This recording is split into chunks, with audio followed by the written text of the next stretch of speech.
Western style. Yes. Kasi minsan ang hirap mag-out. Sige, standby ah. Standby. Pag-ikot nila,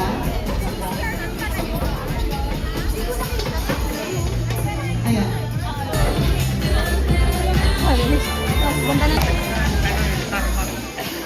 Pasakin na natin plano.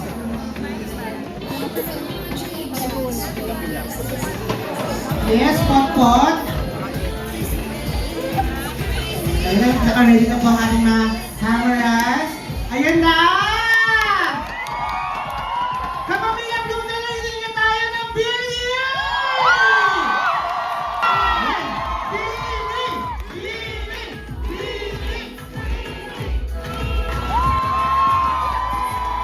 Ating na nga ang Nations Girl Group! Billy!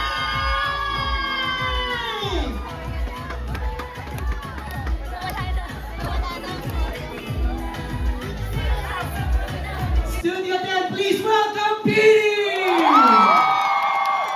Girls, please greet muna everybody. Mabuhay! We are Bini! Salamat po sa pag-ising ng maaga. Alright, let's have a seat. Upo muna tayo. Isa-isa, let's begin with Maloy. Please greet everybody. Hi, kapamilya! Thank you po sa pag-ising ng maaga. Thank you for spending your time with us. Mag-enjoy lang tayo today! Good morning, everyone! Salamat po! Hindi po namin kanina pa naginip ko yan. Thank you po! Ano po po, pamilya? Maraming salamat sa sobrang bonggang pa-welcome! Hindi namin nanalo kami ng something sobrang, grabe yung welcome. We love that. Clap. Opo, maraming salamat po sa pang-welcome. Nanalo siguro na tayo sa past life natin. Kaya ngayon, salamat po, nahihiya po kami. Nanalo ko sa current life po. Ulit kanina panaginip nga ulit to. Kanina pa kay Direk Loren po. Thank you, Clap. Mika. Yun lang, di ba kasama na si Ruslan? Mamaya magkukwento si Mika. Sheena! Hi everyone! I'm Sheena. Thank you po for coming. And happy birthday! Well, Hi guys! Thank you so much for coming and thank you for the warm welcome. ayan. Hi everyone! Thank you so much sa energy niyo kahit umaga. Alright, actually, this is the first time we'll be talking about and sharing yung naging experience nyo sa Coachella, di ba? And I was fortunate to witness and document some of it. Pero gusto kong malaman ano mga favorites niyo. Mika.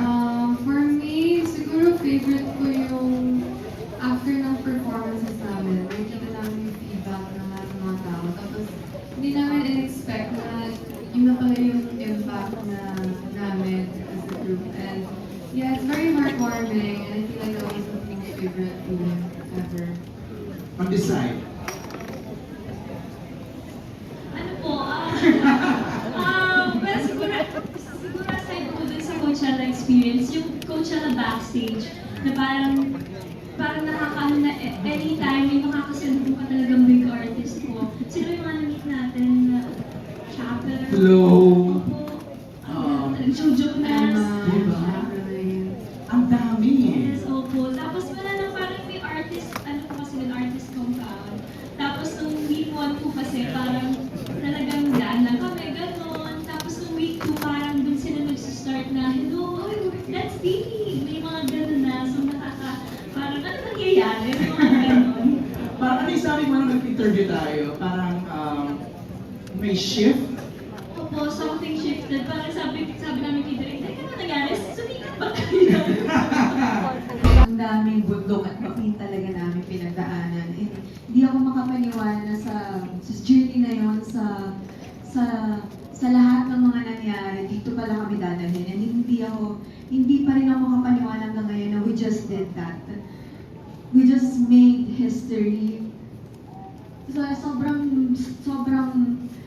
sobrang saya lang ng puso ko na binigyan kami ng ganitong gift. And binigyan kami ng opportunity ng ABS for us to hone our talents. Kasi hindi rin naman namin alam na ito pala yung full potential namin and marami pa kami potential na makakamit pa. So, sobrang grateful po kami for this opportunity and hindi ko na alam kung ano po yung mga highs and lows na tatahakin namin. Basta I'm just so excited and I know our hearts are so full and so ready for that. Thank you so much. Kababayan na kayo. Sa Kamaloy, hindi ko makakalimutan yung sinabi mo during our interview dun sa Senate na gusto nyo i-share ito sa iba pang mga artists. Yes, kasi yun nga, katulad yung sinabi ko doon na parang sobrang swerte namin na meron kaming means, meron kaming kumpanya, meron kaming ABS-CBN para mag-provide ng mga kailangan namin hanggat sa abot ng makakaya, di ba? Parang talagang ginagapang talaga ng lahat ng mga tao dito. So, grateful kami for that. And hino-hope ko lang na sa lahat ng creatives out there na walang platform, na walang means, na walang kaya, sana magkaroon sila ng opportunity at sana ay supportahan sila ng gobyerno because I believe that we deserve to step on international stages. Hindi lang kami Bini, but all the artists out there. Gina, Tama po. Tama o mali po. ako malina. Kasi, parang feeling kasi namin siguro sila ng iba, we're just performers. I mean, we are performers, but with heart. And meron na kaming goal. Siguro nung una, gaya ng lagi sinasabi ni Ate Jo, yung goal namin, makilala kami sa Pilipinas, supportahan kami ng mga kababayan namin. And then eventually, habang tumatagal, palaki ng palaki yung pangarap namin. Kasi posible naman talaga siya. Walang imposible kapag talagang pinaghihirapan mo and if you really believe na mangyayari yun. Next! Galing ha? Thanks, birthday girl. Thank you for representing our country in the world stage. You made us so proud in your performance, gave us goosebumps. I'd like to ask, what would you say to your younger self now? That you're able, parang Miss Universe yung alam mo. Mapapalaban si Master Joe dito. Now that you're able to perform in one of the largest music festivals in the world. To Joanna. Kasi mali mo siya. To Joanna, siguro thank you for not giving up. Thank you kasi nakikipag-away kapag may nagsasabi ng jeje mo ng OPM. Kasi di ba, ang dami nagsasabing ganon, pero hindi lang nila nakikita yung beauty and kung gaano siya ka-special. Thank you kasi nakipagsiksikan ka sa Star at Grad auditions. And salamat kasi hindi mo inisip yung sarili mo. Kasi honestly, kung sarili ko lang inisip ko noon, baka give up na ako. Kasi ang hirap talaga nung training, ang hirap na hindi mo na kailangan gusto mo yung mga ganon. So thank you kasi yung mindset ko na hindi lang sarili ko, kundi yung family ko and yung pangarap ko para sa kanila. So ngayon, I feel like it's not just a dream for my family and for my family, it's a dream for everyone, for Bini and for the whole OPM industry. Sa totoo lang po, grabe po ang pagmamahal namin sa OPM and hanggang kaya po namin siya dalhin kahit saan kami magpunta, we will do it po. Thank you, Master Joe. Ito yung nangyari sa'yo sa week 2. Kwento mo. Ano nangyari sa akin? Nadulas ako. Yun ba yun? Yes. Yeah, and then sabi ko sa'yo. Pero hindi halata. Di ba? Yeah. Correct? Di ba? Kitang-kita kaya. Okay. Inisip ko after mga nadulas, sabi ko, iyak ko mamaya. Pero ikaw daw ang pinaka-nervyos sa lahat sa week 2.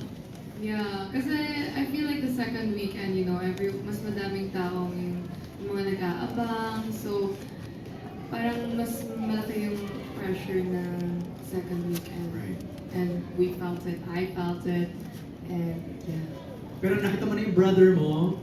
And I cried again. Again. Yeah, because family is my weakness. And I guess that's what was like my favorite part also of Coachella was he was able to watch because he's not really in the Philippines, so he doesn't really get to watch a lot of my performances. Sweet moment. Thanks, Mika. Kay Gwen naman, from being the babies of the Kapamilya Network to being the global force that is currently carrying the OPM to the world stage? Oh my gosh, to hear that is nakaka-happy. Kasi at least now we're growing, from babies to now ladies who are in the global stage. So, ang amazing lang na we've grown so much for the past couple years and we're still bound to grow more. So, we just hope for more growth, more improvements, and to better ourselves, not just as a group, but also individually na makakilig din naman namin and makakontribute. Thanks, Aya. For Sheena naman, from Charity Manyo, was there a behind-the-scenes moment at the Coachella that fans would be surprised to hear about? Siguro po na nag-start kami ng prep 7 a.m.